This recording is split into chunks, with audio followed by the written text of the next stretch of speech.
Всем привет! Меня зовут Юлия Шевелева, я дизайнер интерьеров, и сейчас мы находимся с вами в Италии.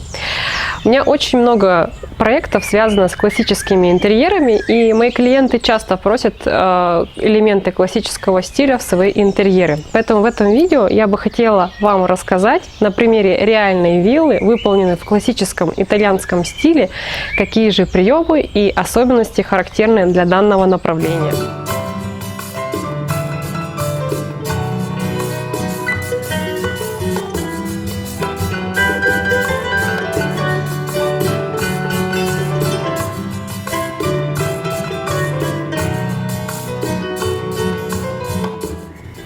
Так, гостиная комната.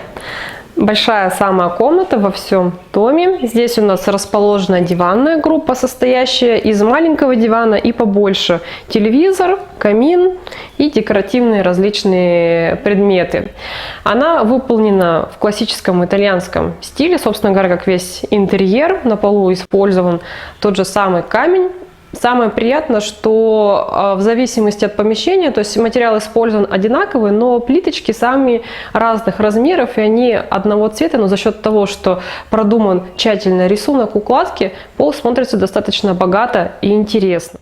По контуру всего помещения использован деревянный крашеный высокий плинтус. Это тоже такая характерная деталь для классических интерьеров, которая очень часто используется. В качестве декоративного оформления интерьера использованы картины. Вот вы можете прямо увидеть перед собой постер. Это панорама античного Рима. Кстати, такие постеры можно купить в Риме в книжных специальных магазинчиках. Их очень много по городу. В исторической части Рима есть и маленькие фотографии, есть и побольше, с различными видами Рима, какими-то отдельными зданиями. Смотрится очень стильно, очень красиво. Сейчас это тоже такая трендовая тема, использовать изображения архитектуры в интерьере. И за небольшие деньги их можно купить в магазинчике и украсить свой интерьер. И придать ему особый шарм и настроение. По центру расположен стол. Мебель здесь большей части использована IKEA, но тем не менее она, скажем так, не портит общее впечатление от интерьера. В качестве дополнения здесь использованы какие-то предметы антикварной мебели. То есть есть некоторые детали, какие-то вазочки, статуэтки, консоли, которые, скажем так, вперемешку с IKEA создают вот это вот ощущение итальянского дома и в целом всю атмосферу интерьера. В качестве декора итальянцы очень любят какие-то различные предметы, сделанные из фарфора. Очень часто, посещая итальянские дома, я вижу, что действительно они всегда что-то коллекционируют, собирают, что-то передается им по наследству, и они с особой тщательностью и трепетом подбирают эти предметы и расставляют их в комнатах. Здесь тоже использованы такие элементы, да, здесь вот есть такие типа яйца Фаберже, есть тоже фарфоровые такие вазочки, очень красивыми такими крышками, да, то есть это такие тоже детали, которые характерны для итальянского классического интерьера, и, допустим, даже вот мы имеем простую икеевскую консоль, поставили на нее антикварные два торшера, прекрасное зеркало, и уже совсем она по-другому заиграла. То есть в интерьере не обязательно использовать какие-то всегда оригинальные, интересные вещи, можно так вот комбинировать предметы из разных, скажем так, стилей, эпох, и они уже создают какой-то свой шарм и атмосферу. Итальянцы очень любят комбинировать разные такие вот вещи между собой, и тем самым создается такой вот неповторимый дух и атмосфера итальянского стиля.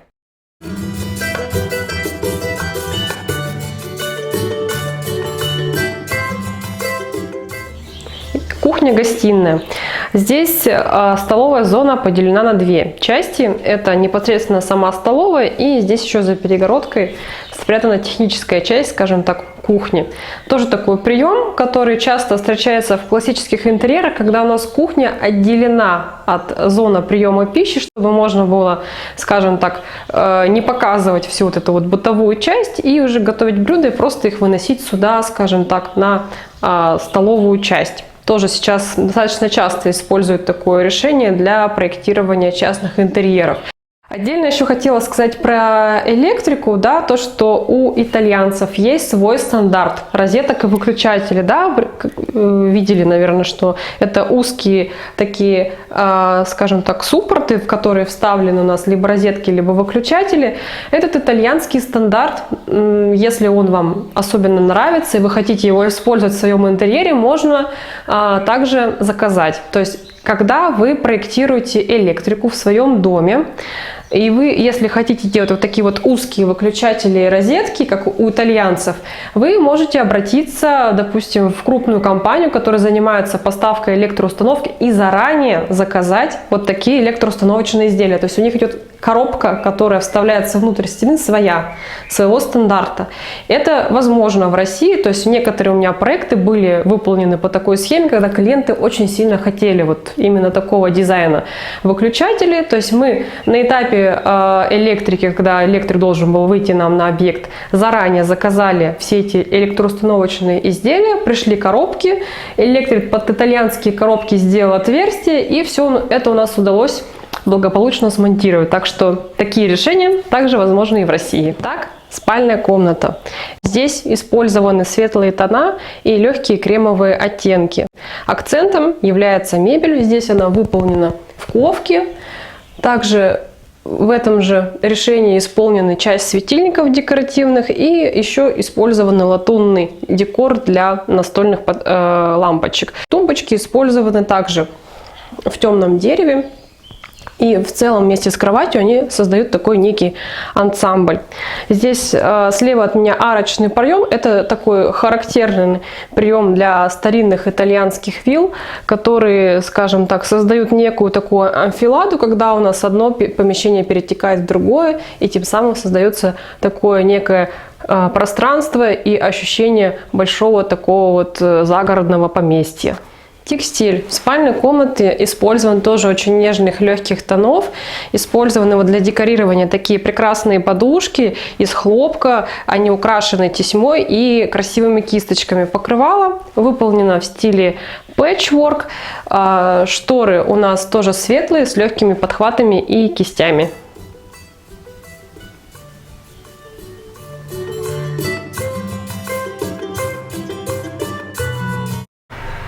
Итак, ванная комната.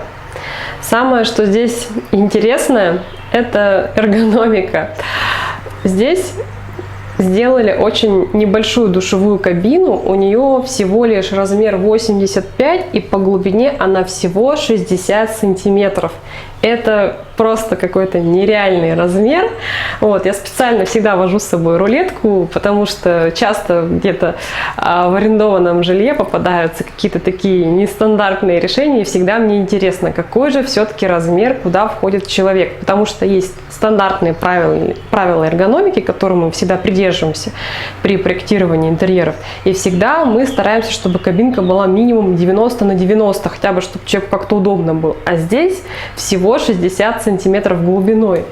То есть, в принципе, здесь есть такая вот сдвижная шторка, которая максимально отодвигается. Вот все, что мы имеем для душа. Здесь как бы, в принципе, реально мыться, да, попользовались. Вот. Но действительно, если так вот делать для себя, жить, постоянно пользоваться, конечно, ну, не очень удобная история. Хотя пространство здесь реально позволяло сделать ее побольше. При проектировании ванных комнат я всегда пользуюсь эргономикой, литературой, книгами, своими знаниями, которые получила в институте, потому что это неотъемлемая часть интерьера, особенно в ванных комнатах. Разберем, что здесь спроектировано. Кроме того, что у нас была история с душевой кабиной, история с унитазами. Здесь они разместили унитазы возле окна. Хорошо, что получается у нас там крышку унитаза открыть, как бы здесь все нормально пользоваться. Стоит отдать должное итальянцам, что они очень круто вывели все коммуникации, и здесь все спрятано в стенах и в полу, и ничего не видно, никаких труб. Кнопку смыва они вывели на стену, то есть сейчас технические решения позволяют ее выводить в любое место, то есть если нет возможности где-то вывести бачок смыва рядом с унитазом, можно в другое какое-то место, чтобы было удобно пользоваться и не мешалось. что здесь использовано не очень удобно, да? То есть здесь дверь, которую мы открываем, она ударяется прямо в биде. То есть получается, дверь открывается не полностью, она ударяется в сан-фаянс, что не очень хорошо и для сан-фаянса, и, скажем так, для двери. По отделке, значит, здесь пол, как и во всем доме, отделан камнем. Стены здесь покрашены краской. Только душевая кабина у нас выполнена в плитке. Все остальное покрашено и использованы молдинги декоративные. Идет полностью цоколь, плинтус тоже выполнены из дерева. Но не очень хорошо тоже для ванной комнаты, потому что все-таки это помещение с повышенной влажностью. Да, красиво, но мы должны не забывать о том, что это все-таки ванна, здесь есть влага, и не всегда себя хорошо такие материалы ведут. Ну, в частности, здесь можно заметить, что есть уже некоторые трещины, сколы в покрытии, поэтому я бы не рекомендовала, допустим, использовать такие материалы для отделки ванных комнат. Не всегда итальянцы используют текстиль для оформления окон. В данном случае они решили воспользоваться ставнями. То есть есть у нас одни ставни, которые закрываются снаружи, и вторые ставни, которые закрывают окно с той стороны. Это всегда очень красивая фурнитура для окон и какие-то такие элементы, которые тоже придают свой стиль и шарм. Использованы здесь каменные подоконники из натурального камня, чтобы тоже, скажем так, подчеркнуть окно, выделить его. И, конечно, они очень богато смотрятся в интерьере, его украшают. Итак, вот основные классические приемы для итальянского интерьера. Поэтому используйте их в своих интерьерах, создавайте прекрасные интерьеры сами или вместе с нами. Подписывайтесь на наш канал, ставьте лайки. Всем пока-пока, до новых обзоров!